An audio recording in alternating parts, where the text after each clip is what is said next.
As you can see, we're going to cover a lot of things today. It looks overwhelming, but sometimes we spend just one slide on each topic. Other times we might spend 5 or 6. Just so you know, the Regional Commission is the regional planning and development agency as designated by the state of Georgia for 18 counties in southeast Georgia. We do grant writing, business loans, geographic information systems, land use planning, transportation planning, workforce development, and probably 25 other things that won't fit on the slide. So we were tasked and asked by the Georgia Department of Transportation to help implement this law throughout the state. All 12 regional commissions were. We are not, that is one of our 2 connections to this law, and that is it, just implementation of the law. And I'll get into the second one in a minute. The Metropolitan Planning Organization, first off, how many of you have heard of the Metropolitan Planning Organization before? Okay, a fair amount of you, that's good. We are the federally designated transportation planning agency for the metropolitan planning area here in Valdosta and Lowndes County. Our key tasks are to adopt transportation plan and approve federal aid transportation funding for transportation projects here in the metropolitan area. We look at freight movement, access management, bike and pedestrian, transit, public involvement, land use, and probably 20 other things, again, that won't fit on the slide. We get involved in a little bit of everything. And the one reason I want to bring that up, the Regional Commission is the designated MPO for Valdosta and Lowndes County, but there are also several references back to MPOs in the law. If you've read the law, you will have noticed that. I won't be talking about a whole lot of them today, though. Back in 2009, the Georgia Department of Transportation adopted a statewide strategic transportation plan. And in it, they looked at the business case for funding transportation and what transportation means to Georgia for the foreseeable future. They looked at what funding we have, and this here is funding sources in 2006. As you can see, per capita, Georgia is $380 per capita is spent on transportation compared to some of our peer states there, with Florida being as high as $730.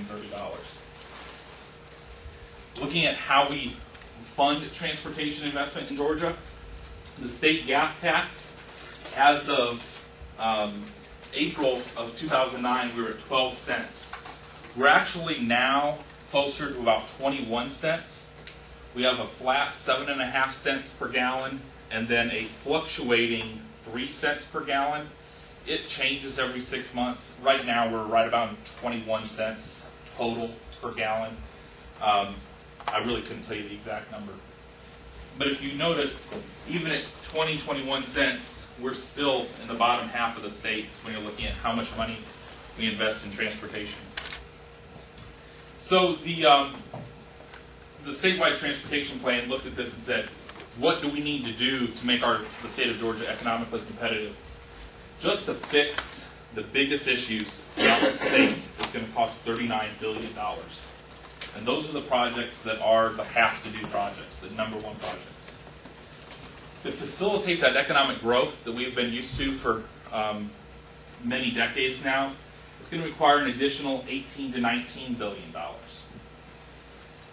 And then to transform our transportation network into one that is globally competitive is going to be an additional $15 to $16 billion. And a lot of these are looking at long-haul rail transit options, very big ticket projects. All that adds up to about $75 billion that they looked at needs to be spent to make the state of Georgia competitive in transportation and economic development on a global scale. After this statewide transportation plan was adopted by the state DOT, it got presented to the Georgia General Assembly. The Transportation Investment Act of 2010 is the Georgia General Assembly's answer to the funding concerns in that transportation plan. This is how they've decided they're going to fund transportation. And there is no plan B. This is the plan for the state of Georgia. A couple of things to note. Right now in Congress, they're debating a 25% cut in federal aid and federal transportation funds across the nation. Right now, Georgia receives about $1 billion a year in transportation funds, so you can imagine what a 25 to 30% cut would look like there. In Georgia, back in 2007, Georgia collected about $1.2 billion from our transportation gas tax. That's 7.5 cents plus the fluctuating amount. Today, that's collecting more like $850 million. And it's continuing to grow as we come out of this recession, but it's still not up to the $1.2 billion we had been used to. Several reasons for that. One, we're in a recession. People just are not driving. Lower economic growth. People are using transit more. You don't necessarily see that down here in South Georgia, but in the metro Atlanta area, in Savannah, and the larger cities, they are doing that. And people are driving more fuel-efficient cars. Whether you're driving a hybrid vehicle or not, maybe not, but if you've bought a new car, it's going to be more fuel-efficient than the last one you had, most likely. So we're all doing these things that add up to less revenues when it's based on a gallon of gas. So what is the Transportation Investment Act? It's been called several different things. They used to call it HB 277, but that was a long time ago, and we've got new HB 277, so we've called it 1% sales tax, transportation sales tax. Its official name is the Special District Transportation Sales and Use Tax.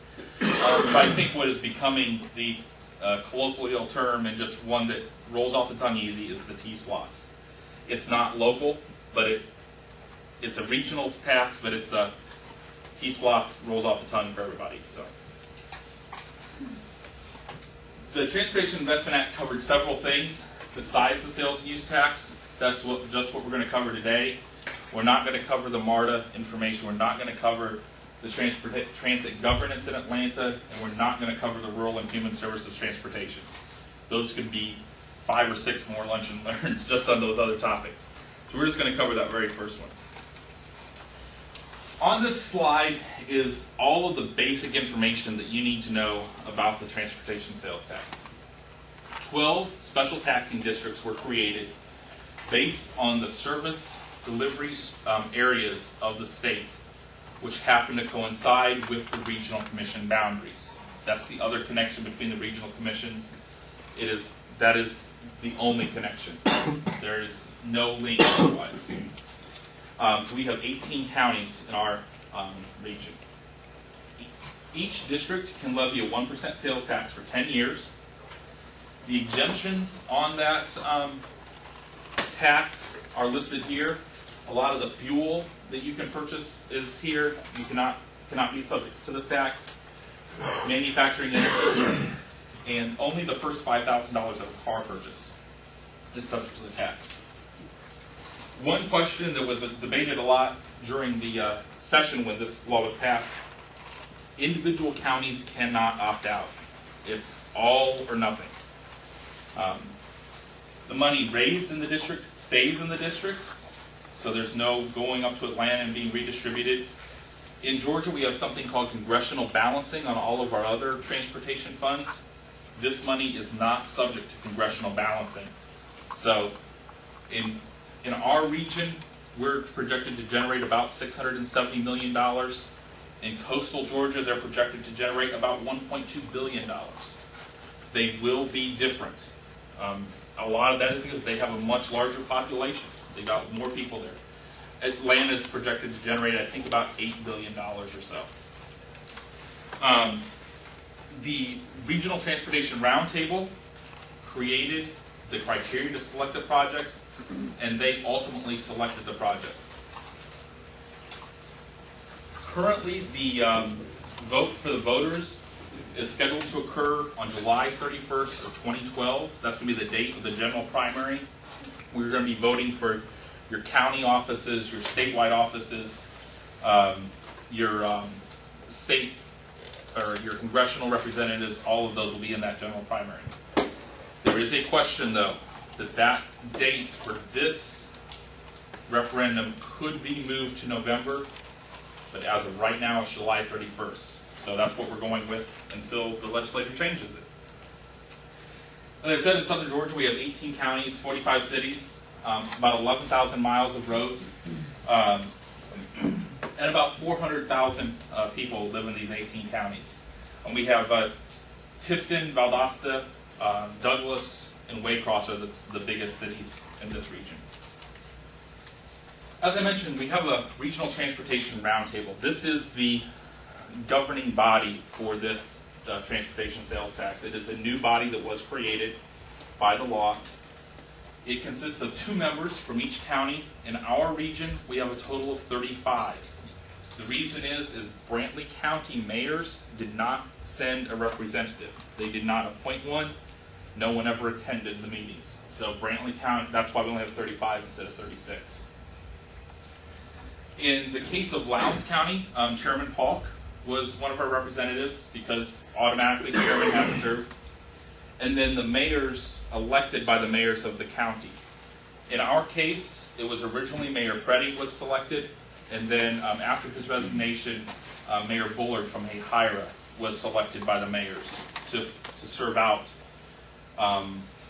his, I don't want to say term because the term is for 10 years. So, but to be appointed to that committee. The law also established an executive committee. This is 5 members of the roundtable that sat down and over a period of 3 or 4 meetings worked to narrow these projects down. In our case, we had the county chairman of Lowndes, Tift, Atkinson, Irwin, and Coffee counties were our 5 executive committee members. Travis Harper, the mayor of Nashville, served as both the chair of the roundtable and as chair of the executive committee. This is where we get down into the nitty-gritty of the law, and this is where we start talking about the money. There are 2 different pots that are created by the law. We have the 75% regional pot and the 25% local discretionary. I'm going to cover the local discretionary first. This is money that is taken off the top of the, I'm just going to assume, we're assuming the tax is passed. This is 25% taken off the top that is distributed to each local government by formula.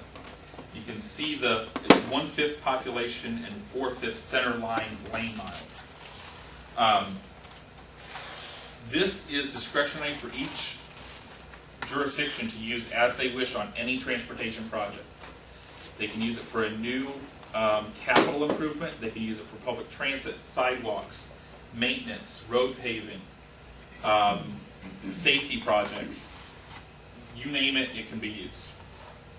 The 75% regional is what the roundtable and the executive committee had to approve.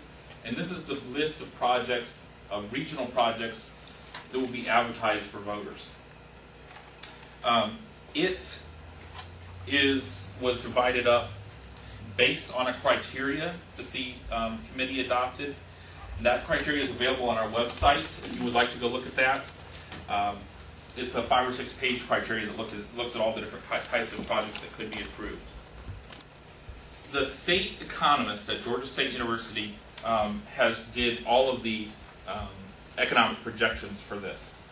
And they estimated that our region would generate $670 billion over the 10-year period in all 18 counties. So it works out to $503 million for our 75% pot and $167 million for our 25% local discretionary pot. And I want you to remember that those are numbers for the entire 10-year period. In developing our constrained list, our final project list, there were certain things that the law specified we had to look at. We had to make sure the project supported Georgia's economic growth, ensure safety and security, maximize the value of Georgia's assets, minimize the impact on the environment.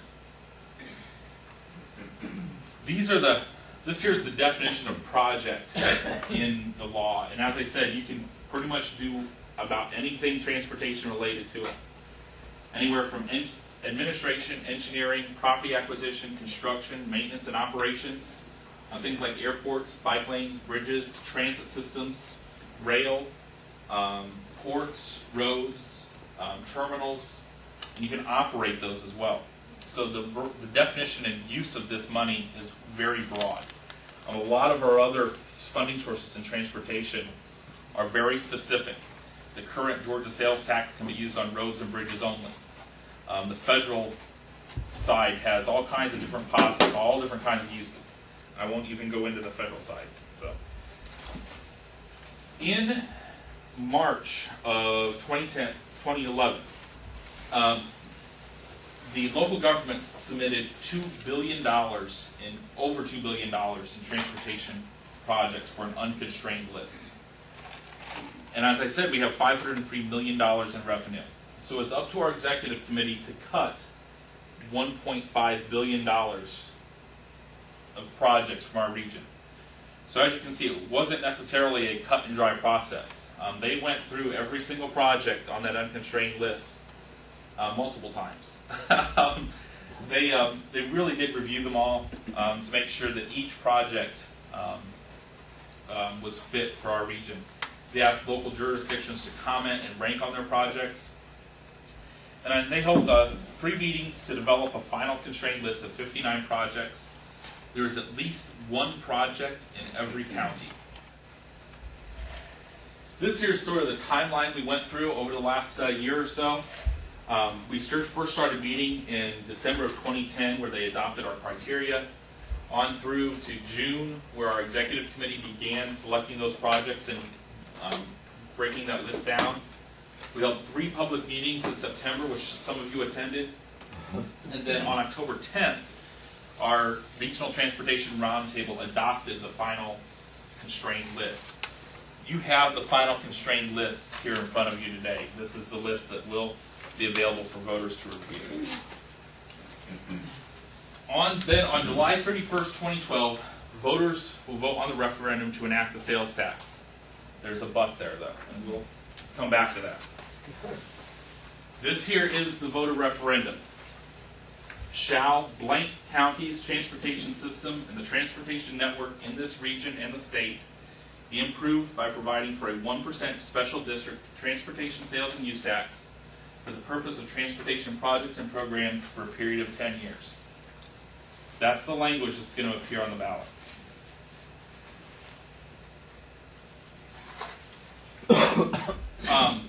One thing that the law references is local maintenance and improvement grants. And this is where we start getting into that but that I mentioned.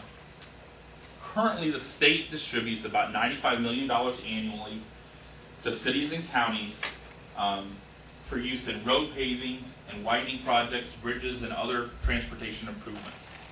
It's currently distributed by formula. Currently, the match money on this is generally 10% on all projects.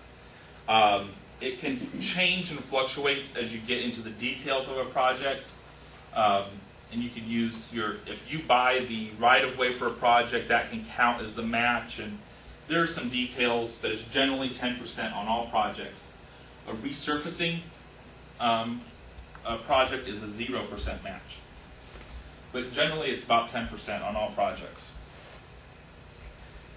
Here's the but. What if the voters don't pass the tax? The first item, there were 3 items listed in the law. The first one is already gone. It was an option, but it's gone.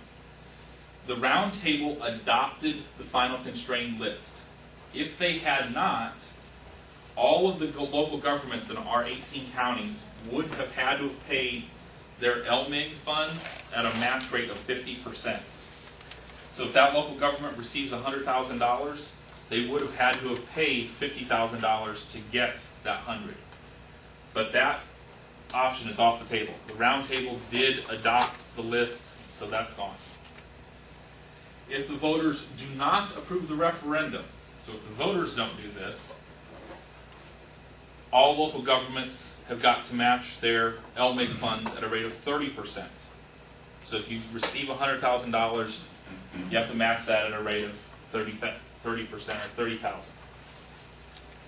In some larger communities, that might not be an issue. Larger communities may be able to absorb that cost increase a little bit better. The smaller counties, that's a really big concern for them, because that is some of the only transportation funding they get, period, is the LMIG funds. So they're going to have to figure out a different way to raise that 30%. And in some cases, their only way is going to be raising property taxes. But that's going to be up to each little jurisdiction and every county to decide what they do with that. If the voters do approve the referendum, all local governments will have a match rate on all of their LMIG funds at a rate of 10%. Everything goes to 10% in LMIG. And the money that they collect from the 25% local discretionary can be used as that 10% match.